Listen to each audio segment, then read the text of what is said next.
Danes v Pomurskem dnevniku predsednikov obisk Prekmurja.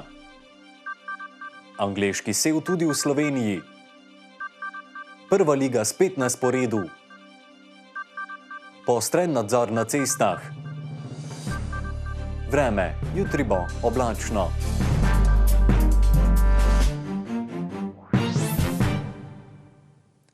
Spoštovane gledalke, cenjeni gledalci, lepo pozdravljeni.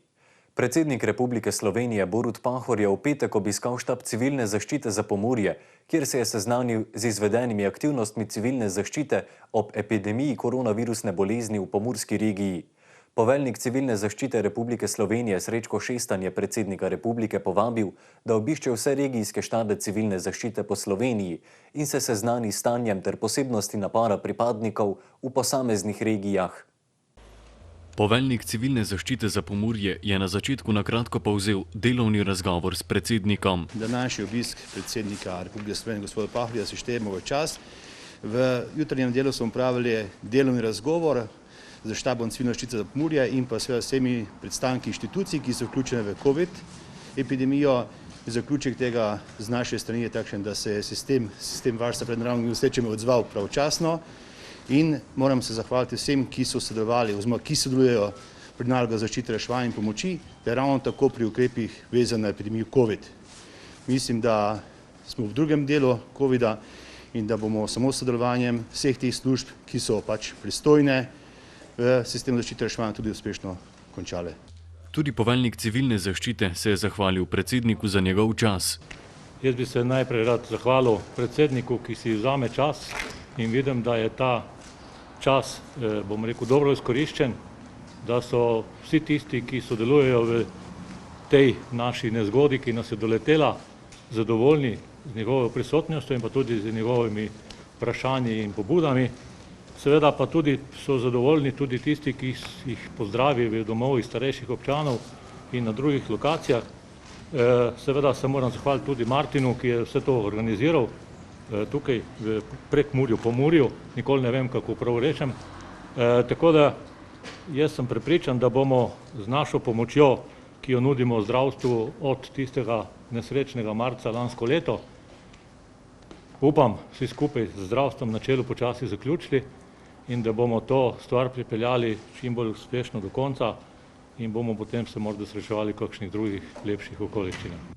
V luči dobrih novic pa je predsednik izpostavil, da konec zdravstvene krize ne pomeni konec vseh težav povezanih z njo. Na dan samostojnosti in enotnosti smo v Slovenijo dobili cepivo. Vemo, da cepivo predstavlja rešitev zdravstvene krize. Danes me prevzema občutek sreče, ker bodo naši otroci, vsaj tisti iz prve triade, prihodnji teden odšli v osnovne šole.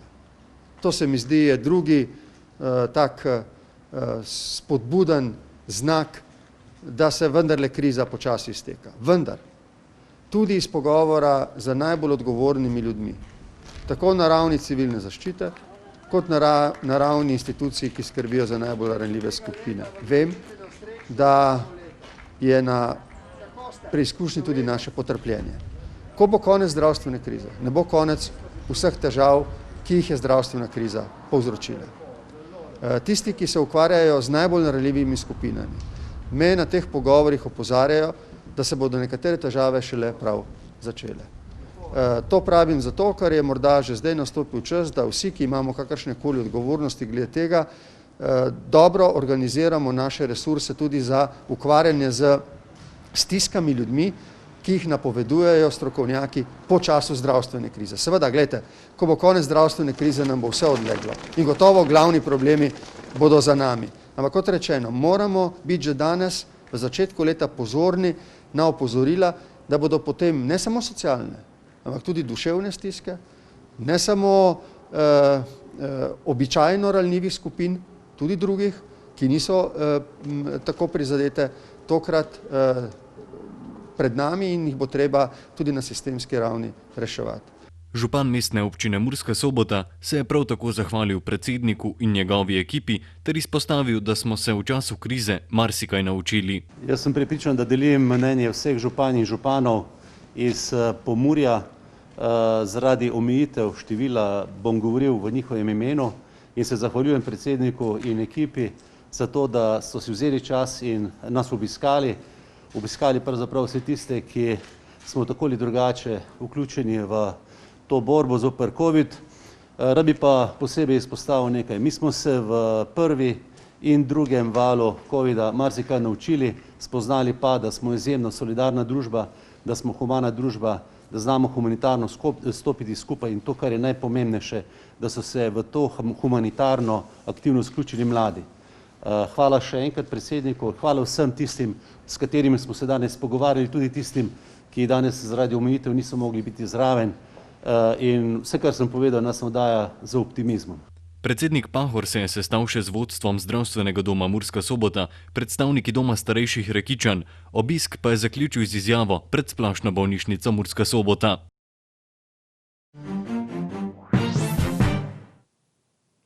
V soboto je bila v Sloveniji odkrita prva oseba, ki je uradno pozitivna na angleški sev virusa. Glavna značilnost angleškega seva je hitrejše širjenje. Dejstvo, da se je pojavil pri nas, pa je povzročilo, da bo slovenska vlada še enkrat premislila o sproščanju ukrepov. Hitrost širjenja okužb angleškega seva v Veliki Britaniji zelo spominja na širjenje, ki ga je imela Slovenija v zadnjih mesecih. Zato je možno pričakovati, da je večje število okužb vezano na nov sev koronavirusa. Razloga za današnjo novinarsko konferenco sta dva. Prvi o tem, da se stanje epidemije ne umirja več tako kot v zadnjem obdobju in v bistvu smo začeli tukaj stagnirati pri številu okužb. Drugi razlog pa je v tem, da je bil včeraj v Sloveniji in da je bila včeraj v Sloveniji odkrita prva oseba, ki je uradno pozitivna na angleški sev korone. Kar se tiče stanja, ki se ne umirja, pač sami dnevno spremljate številke. Glede na to, da je vlada v sredo oziroma v četrtek v nekaterih regijah nekatere ukrepe sprostila, to seveda vzbuja zaskrbljenost glede skladnosti ravnanja z stanjem, ki se slabša. Zaradi tega bo verjetno v sredo ali pa mogoče že prej potreben ponovni premislek. Sicer državljan Kosova je v Slovenijo prišel iz Belgije, kjer je bil testiran pozitivno, a je meje prestopil z negativnim testom, ki ga je tudi imel pri sebi. Državljan dela za eno od slovenskih podjetij, ki ima sedež v Kranju, trenutno pa se nahaja v izolaciji. Kar se tiče uradnega odkritja osebe, ki je pač uradno pozitivna na angleški sev koronavirusa, je bila ta oseba v Sloveniji odkrita včeraj. Gre za državljana Kosova, ki ima v Sloveniji začasno prebivališče. V Slovenijo pa je prišel iz Belgije. Za primer smo bili obveščeni preko Evropskega sistema za zgodnje obveščanje. V teh primerih in preko tega sistema so nas belgijske oblasti obvestile, da se pri nas nahaja oseba, ki je bila pri njih testirana in odkrita kot pozitivna na angleški sev koronavirusa 16. januarja. In ta oseba naj bi takrat tudi odpotovala iz Belgije.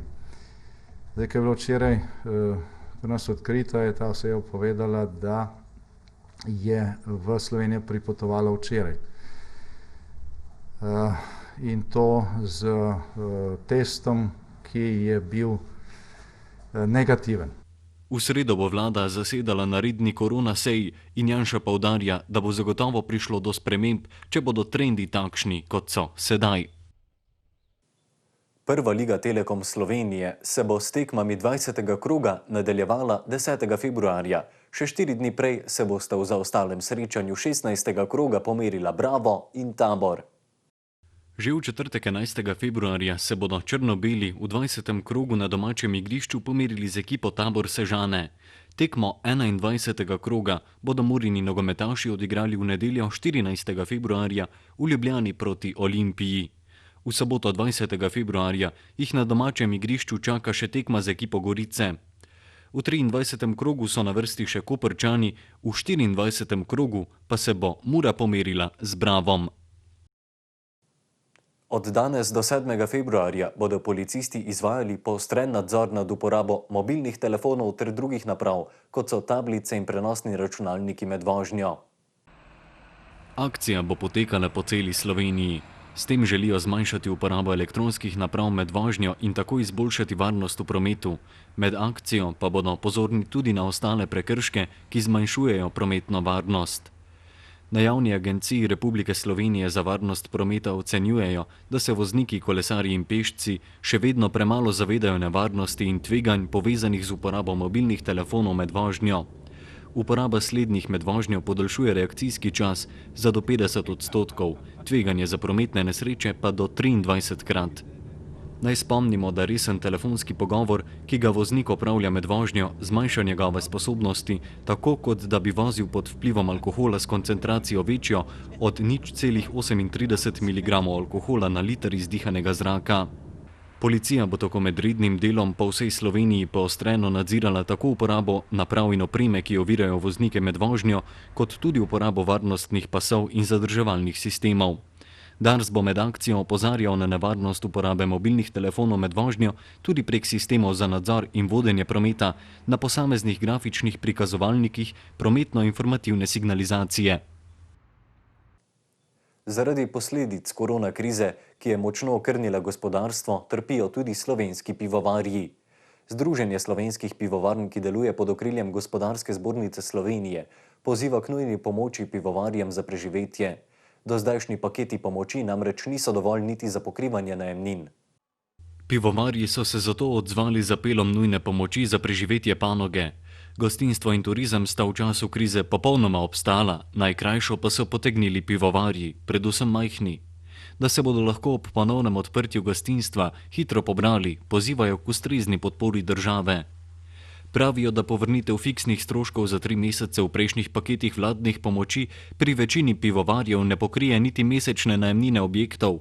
Večje vrednosti državnih pomoči so onemogočene zaradi malega števila zaposlenih.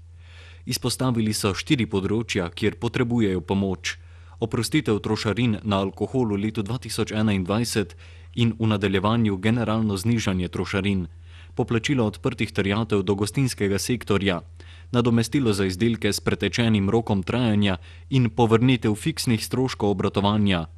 Mali pivovarji so mnenja, da je najbolj učinkovit instrument pomoči oprostitev trošarine v letu 2021, saj se bodo s tem vsaj za nekaj časa enačili z drugimi sektorji, ki trošarin na alkohol ne plačujejo.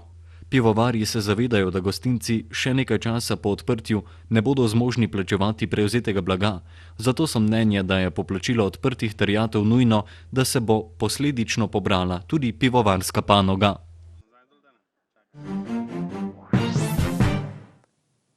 Vreme. Jutri bo oblačno, več pa v vremenski napovedi. Danes smo imeli pretežno oblačen dan s temperaturami okrog 1 stopinje Celzija. Opoldne smo v Krajnskem parku Goričko namerili 1 stopinjo, v Murski Soboti in v Lendavi 3, v Radencih pa 2 stopinji Celzija. Jutri bo razmeroma sončno z nekaj zmerne oblačnosti, jutro bo ponekod po nižinah megleno. Najnižje jutranje temperature bodo od -7 do -2, najvišje dnevne od -1 do 4 stopinj Celzija. Najnižje jutranje temperature bodo v severovzhodni Sloveniji, v Murski Soboti in Mariboru okoli -3 stopinje, dnevne pa od 4 do 5 stopinj Celzija. V sredo in v četrtek bo deloma jasno z občasno povečano oblačnostjo, ponekod v notranjosti bo zjutraj in dopoldne po nižinah megla. Temperature v naših krajih se bodo zjutraj gibale okoli -3 stopinj, dnevne pa od 4 do 6 stopinj Celzija. Toliko smo vam imeli povedati v današnjem Pomurskem dnevniku. Več informacij pa najdete na naši spletni strani. Ostanite v naši družbi in nasvidenje do jutri.